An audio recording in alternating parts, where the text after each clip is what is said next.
A paz de Jesus, o amor de Maria. Olá, amados irmãos. Gálatas, capítulo 6, versículo 7, a palavra de Deus diz assim: não vos enganeis, de Deus não se zomba. O que o homem semeia, isso mesmo ele colherá. Quem semeia na carne, da carne colherá corrupção.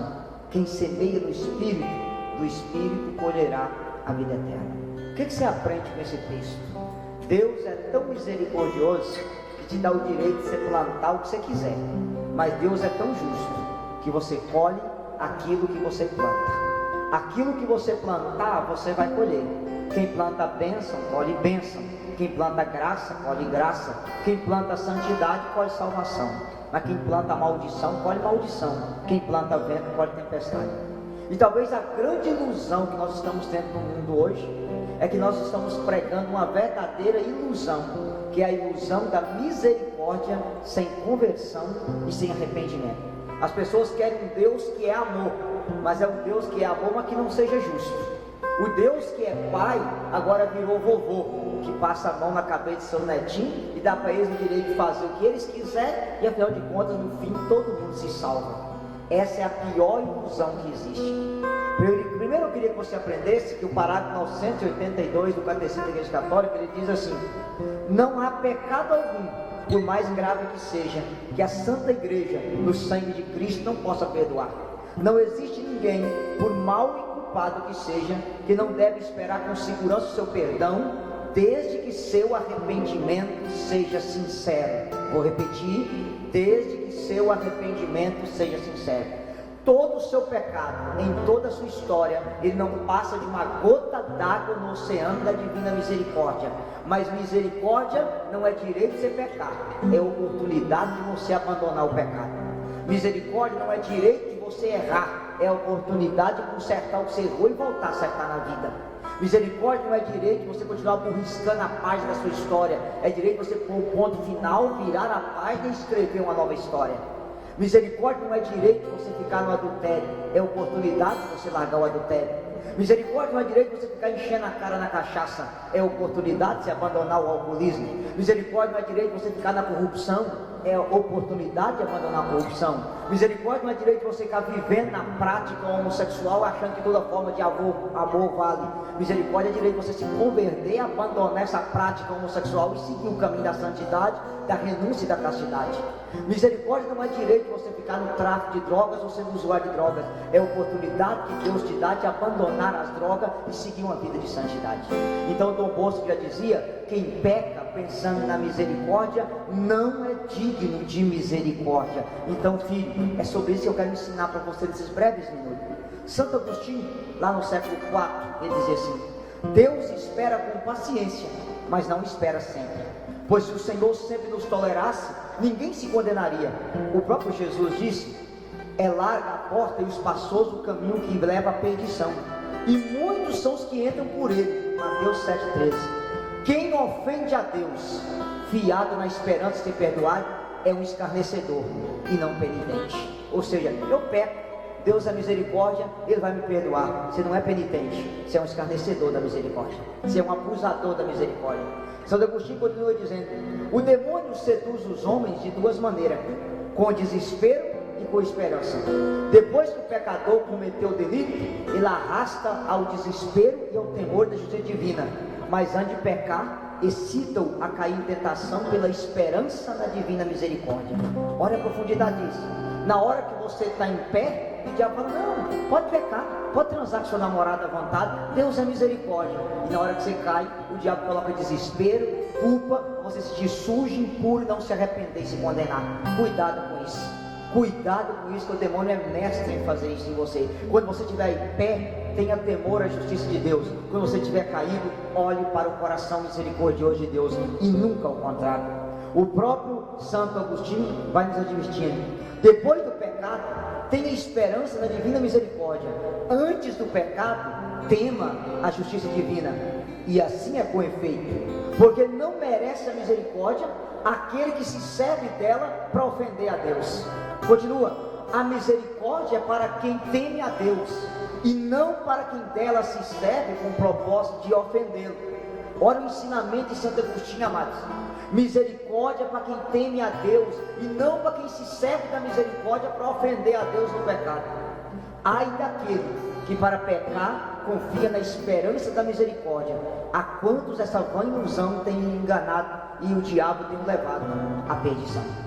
Santo Afonso de Ligório, no seu livro Preparação para a Morte, ele diz assim: o laço com que o demônio arrasta quase todos os cristãos que se condenam é sem dúvida esse engano com que os seduz, dizendo: pecai livremente, porque apesar de seus pecados, Deus é misericórdia e vos havei de salvar. O Senhor, porém, amaldiçoa aquele que peca nessa intenção de esperança e perdão. A esperança depois do pecado, quando o pecador deveras se arrepende, é agradável a Deus, mas a dos obstinados lhe é abominável. Tal esperança provoca o castigo de Deus, assim como seria possível a punição o servo que ofende a seu patrão, precisamente porque é bondoso e amável. Talvez você, jovem, que está me assistindo, não, eu vou transar com a minha namorada, ela é virgem, e depois a gente confessa. Esse tipo de esperança provoca a ira de Deus sobre a sua vida, tá? Ah não, eu vou encher a cara na cachaça, depois eu me arrependo, Deus me perdoa. Isso provoca a ira de Deus. São Basílio Magno, ele dizia assim: não duvideis que Deus é misericordioso, mas sabais que Ele também é justo. Estejamos bem atentos para não considerar apenas uma metade de Deus. Uma vez que Deus é justo, é impossível que os ingratos escapem do castigo. Misericórdia sim, para quem teme a Deus, e não para aqueles que abusam da paciência divina. Veja, a misericórdia não é para você abusar da paciência de Deus. A misericórdia é um direito que Deus te dá por graça, de você se levantar na vida e voltar à luta pela santidade. Então aprenda que misericórdia é aquilo que Jesus disse àquela mulher: ninguém te condenou, eu também não condeno a ti, vai e não tornes a pecar. Aí tem muitas pessoas que dizem assim: não, mas Jesus andava com os pecadores. Sim, cita um pecador que andou com Jesus e ficou no pecado. Jesus andava com os pecadores, meu amado jovem, para convertê-lo e não para deixar nos pecados. Jesus encontrou com Zaqueu e disse: ó Zaqueu, a salvação chegou na sua casa, vai e continua roubando? Não, Zaqueu deixou de ser ladrão. Jesus encontrou com Mateus, cobrador de imposto: Mateus, segue-me, mas continua roubando? Não, Mateus abandonou a coletoria de imposto e foi ser santo. Ele encontrou com a mulher samaritana: você teve 5, o que você tem não é seu, arruma mais uns 3. Não, ela abandonou os maridos que ela tinha e foi seguir Jesus. Ele encontrou com Madalena era prostituta também. Ele não mandou Madalena continuar na prostituição, ele disse a ela: vai e não tornes a pecar. A misericórdia não é direito para você ficar no pecado, meu filho, é oportunidade para você sair dessa vida de pecado que você está vivendo.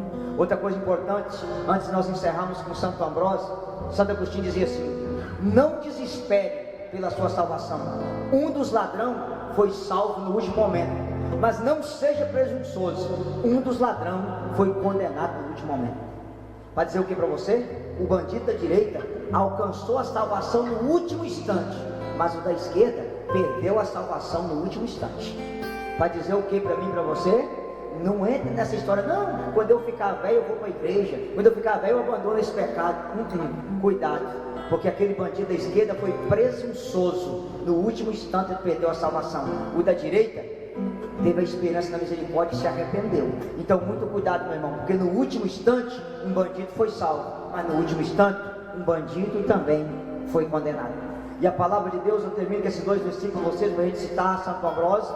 Diz assim, Eclesiásticos 5, versículo 5: a propósito de um pecado perdoado, não sejas sem temor, e não acrescente pecado sobre o pecado.